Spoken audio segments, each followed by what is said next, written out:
Hi, and welcome to another episode of Hot Takes with me, the Silver Fox. At some point in the last, 5-10 years or so, there seemed to be a new sort of protocol. If you wanted to become a politician or a policeman, you had to go to hospital and have your balls removed. You had to come out, and once you started looking like a Ken doll down there, you were ready for action. Because it seems to be the way. Certainly, there is no one with balls in Holyrood, and there's no one with balls in the police. We saw the story yesterday of a 78-year-old man selling poppies being beaten by Humza Yousaf's friends, the pro-Hamas, pro-baby killers that wanted their march. And the anti-white, anti-British hater and racist stood there and said nothing about it. Because, of course, he daren't. He has no balls. If he said that was wrong, then people down the mosque could have a word with him and he won't want that. And meanwhile, the police, who were supposedly policing this march, they also did nothing. They did nothing. Because they too have no balls. Scotland always had balls. What's happened to Scotland's balls? It's just shameful. Why is it that the female politicians tend to have far more balls than the men? Because none of them are coming out and saying that this is wrong. Because they're all shit scared. Well, it isn't. I'm not. It's wrong. Nobody should be committing assault like that. And when it happens, the police should be in there and arresting them. And the fact that they're not shows that the police are craven cowards. If we go in and grab them, people will say we're racist. No, they'll say you're doing your damn job. And if you don't want to do your job, quit and save us the money. And as for the likes of Humza Yousaf, who wants this to happen? Who is pro all that this is happening? And who wants it to happen again on Remembrance Sunday? He should be removed from office and shown the lamppost. You'd have to dangle him from his neck because there's no balls to dangle him from, is there? Let's have a look at this story and see what happened to Jim Henderson, who was that poppy seller, who was beaten, who was kicked, while the police watched. Here goes. So, pensioner poppy seller kicked and punched by pro-Palestine protesters in Edinburgh. Friends of Humza Yousaf, who are so brave and wonderful that they have to kill babies and now they attack old people because that's all they can do. They won't stand on a field and face an army because that requires balls, and they're all a bit like Humza Yousaf, severely lacking in ball frontage. Nothing down there, is there, Humza? Nothing. Jim Henderson, who served in Northern Ireland with the Royal Corps of Signals 32 Signals Regiment, was left stunned at what happened in Waverley Station as pressure mounts on Armistice Day protests to be banned.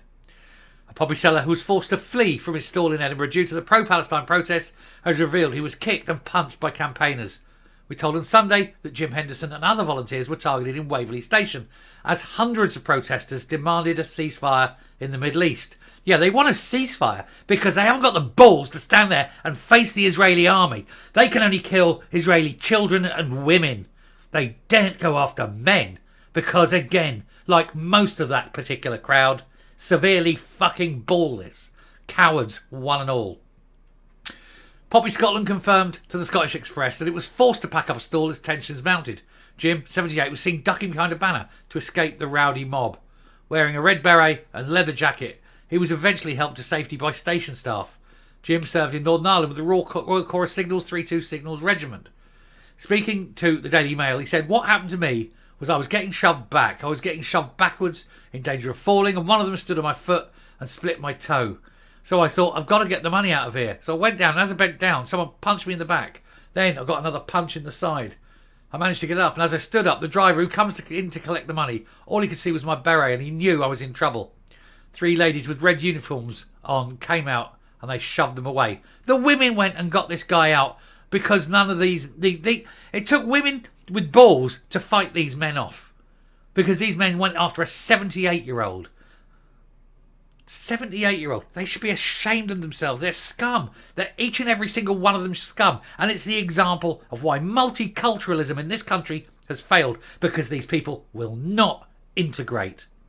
They do not want to be here. They do not want to be part of our culture. They don't want to take on our heritage, our history. They don't want to be British. They want to be whatever shit they come from, but shit here. This country's got enough shit. It's about time we started flushing the toilet. He says, I've never known anything like it. Chanting, saying it's all about the British government, British people, Jews, unbelievable. Britain didn't go in and kill babies. Look at the ones who kill babies. They're the ones you should be protesting against, but you're not, because you're all up their arse. You're all pro baby killers. It comes after the First Minister, Humza Yousaf, the anti-white racist, and friend of the National Socialist Party of Germany, and who will probably be wearing a little white rose. Because, hey, gotta praise the bad guys of WW2, because they're all up those arse and all, isn't he? He said he was beyond angry that Home Secretary Suella Braverman had described them as hate marches. When these people are going there, calling for, genocide, and then beating 78-year-old poppy sellers. What do you call it, Humza Yousaf? If that's not hate, what would you call it? Acceptable. And that's the trouble, he would. But Jim's story, this is Jim the poppy seller, his story adds to mounting evidence that they're turning increasingly confrontational. There are fears war memorials could be targeted while Scottish Jews have been subject to the abuse of the protests. I think it's about time we got angry, don't you? I mean, they wouldn't like it if we got angry because we are many. They are few. And if we got angry, they're really waking up the sleeping giant. And that's the last thing they really want. Because imagine if 55 million people got up all at once and said, enough's enough, and took action. There's not enough police to stop it. There's not enough soldiers to stop it. But within a day, it would be complete and it would be done. Around 1,200 people were thought to be in the station on Sunday. Megan Gallagher, deputy leader of Scottish Tories, said those responsible should be ashamed of themselves and held to account. No, those responsible should be arrested and prosecuted and then thrown out of the country. It's abhorrent. They obviously don't want to be in this country. It's abhorrent to think that an elderly man giving up his time to fundraise for our ex-services personnel could be assaulted in this way.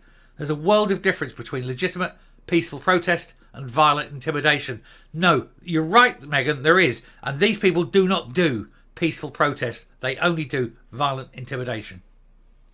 A Poppy Scotland spokesperson said, while we respect the rights of people to protest within the law, the safety and welfare of our volunteers is of paramount importance. One of our volunteers was infringed upon when he tried to clear his stall prior to departing at the usual time of 3:30 p.m. at Waverley Station on Saturday, November the 4th. Our volunteer is now safe and well, and we thank those that took the time to escort him out of the station. And that's the problem. These people think they're going to get away with this. They are not. They're going to push and push and push, but ultimately we're going to push back. And when we push back, the job will be finished. I've got one word to say, one line to say. You want to see what wants to happen? Fuck around and find out.